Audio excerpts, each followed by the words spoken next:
Good afternoon, everyone. I'm Riley King, and welcome to this afternoon edition of the Riley King Newscast, right here on the Riley King Network. Let's begin. We have a lot of news to get to this afternoon, so let's get started. First up, George Floyd protests. Updates. Arrests across America approaching 10,000. Hundreds more were arrested yesterday, while protests largely turned peaceful.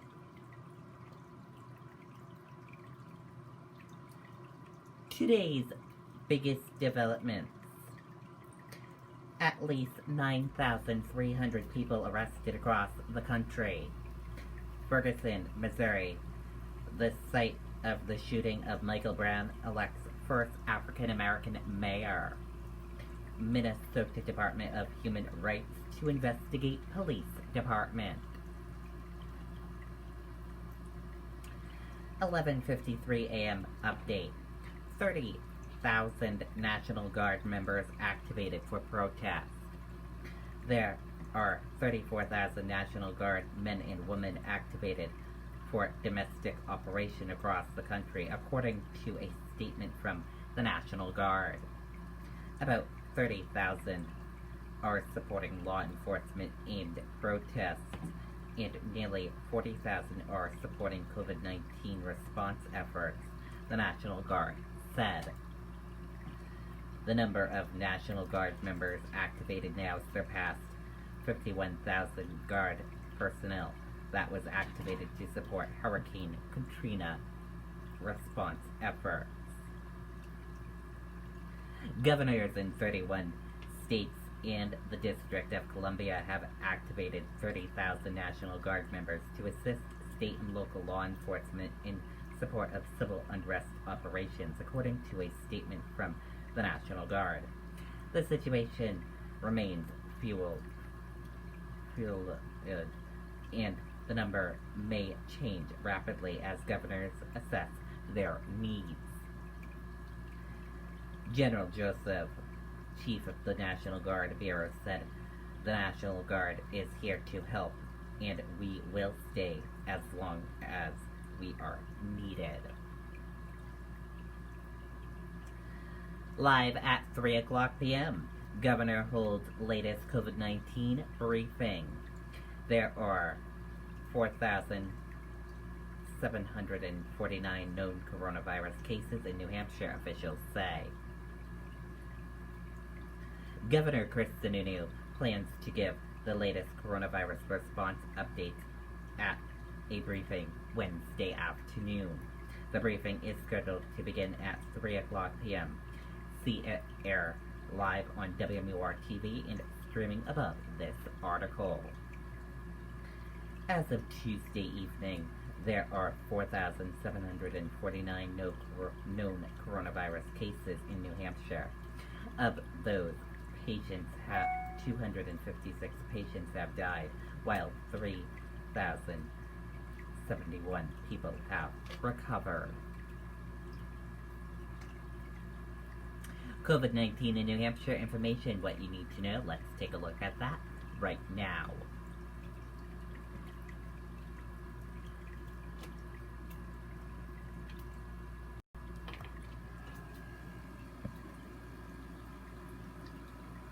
And here is a look at that information for all of you right now. There are 4,749 number of people in New Hampshire who have tested positive for COVID-19.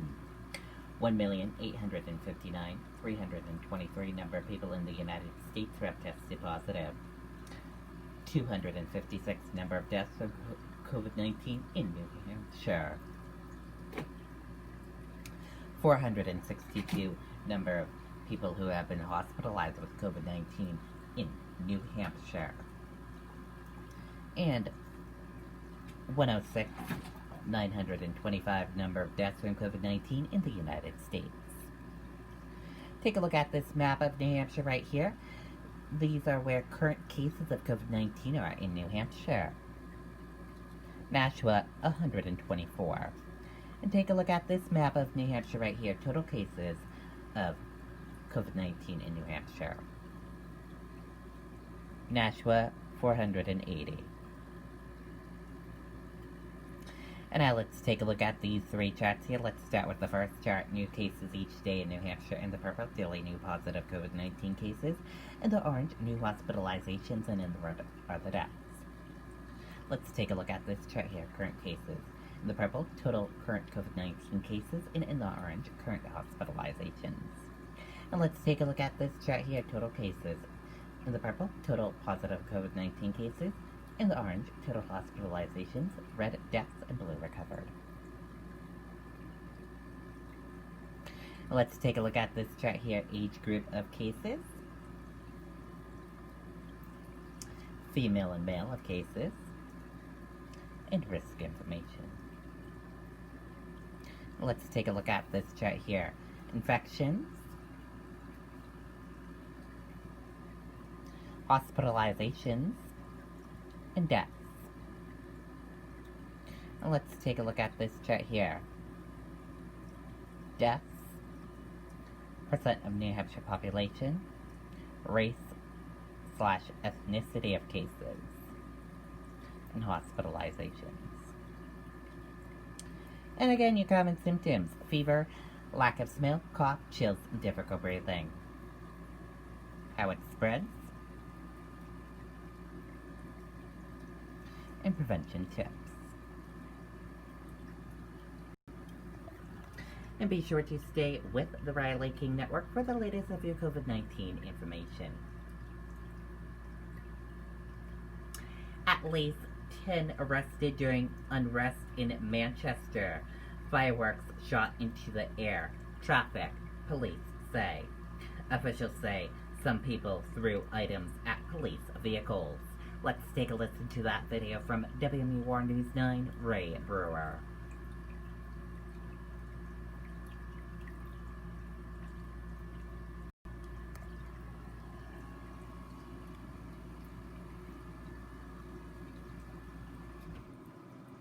New Hampshire companies are stepping up and making a difference across the Granite State. Concerned about the safety of your retirement accounts? Go to protectthechicken.com. But has anyone showed you how to protect the chicken? The Abbott Bennett Group teaches you how to protect the chicken.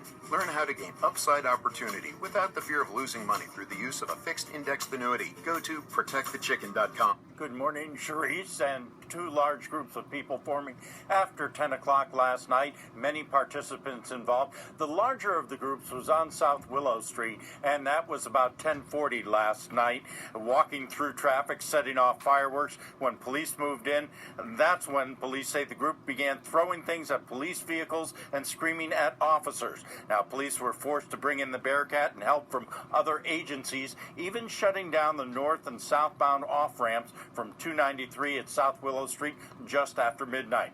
Now, this continued until just after 1:30 when the last of the group finally left the area. As the gathering dispersed, there were some reports of dumpster fires in the area that were extinguished by the fire department. Now, the smaller group of people gathered around the same time, 10:30 on Elm Street. That's where police closed the road at Lake and Auburn Streets. Manchester police telling us that at least 10 people were arrested, most of those coming from the group on South Willow Street, and most of those also charged with disorderly conduct. Reporting live in Manchester, Ray Brewer, WMUR News 9. Okay, and there you go on that video and that report. Governor Charlie Baker is holding a press briefing right now and provides coronavirus updates. Chance to respond to protesters as well. We recognize change starts with us. Portland Area Police Chief addressed recent protests. Let's take a listen to that video from WMKW News 8 Maine.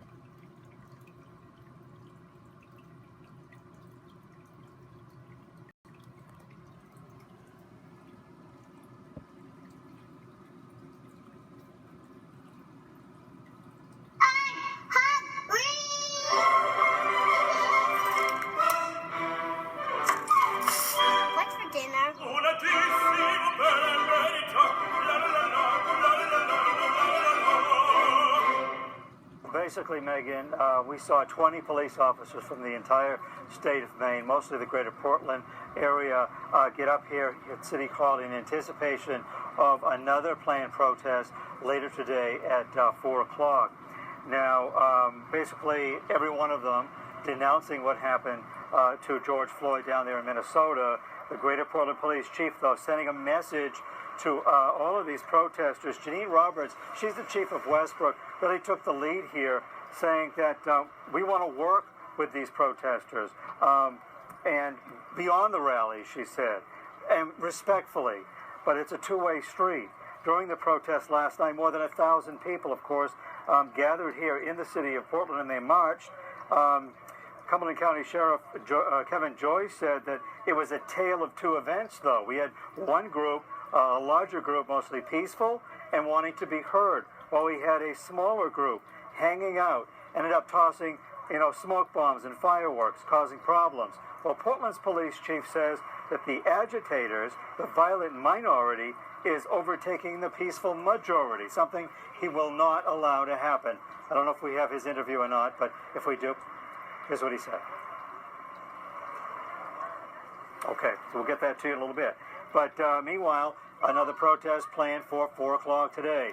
These organizers of these protests have met with police and the police agencies to basically talk about the protocols and what should and should be done. But again, these agitators, we were told that some did come from out of state. There were 10 arrests last night, and some of those people were from out of state. We noticed one was from New York.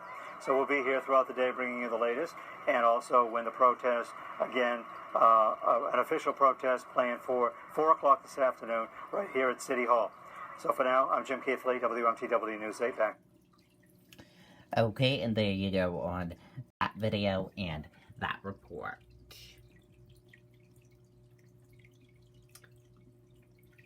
Wall Street rallies, gains steam. Dow up 400 points as data boosts hope of economic recovery. Stocks rose sharply on Wednesday on the back of better-than-expected economic data, which boosted optimism over the recovery from the coronavirus-led shutdowns.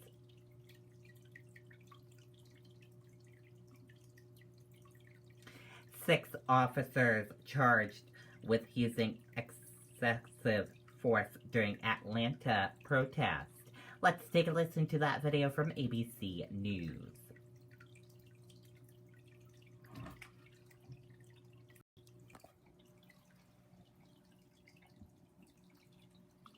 Also following a developing headline out of Atlanta tonight, 6 Atlanta police officers have now been charged for using excessive force against 2 college students. You'll remember that body cam video showing officers dragging them from their car and using tasers on them. The mayor in Atlanta outraged, and ABC's Steve Osunsami from Atlanta tonight. The 6 officers accused of using excessive force have until Friday to turn themselves in. In the middle of the chaos that was tearing through downtown Atlanta Saturday night, and in pictures now viewed across the world, the officers are seen shooting a stun gun at 2 college students and dragging them out of a car. Messiah Young and Tanaya Pilgrim were out after the new curfew, explaining that they were just getting something to eat when they got stuck in traffic during a protest. I actually thought both me and Messiah were gonna die. Like, the way everything happened so fast, there was no telling what could happen in the next moment. This just needs to cease. Young was initially charged with trying to elude police officers, charges that were dropped by the Atlanta mayor. 2 officers have already been fired. David? All right, Steve Osunsami with us again tonight. Steve, thanks. Okay, and there you go on that video and that report. Thank you for watching this afternoon edition of the Riley King Newscast right here on the Riley King Network. Have a great rest of your afternoon. I'll see you back here later on today for another newscast. And I'll have a news report coming up in a little bit. Goodbye, everyone.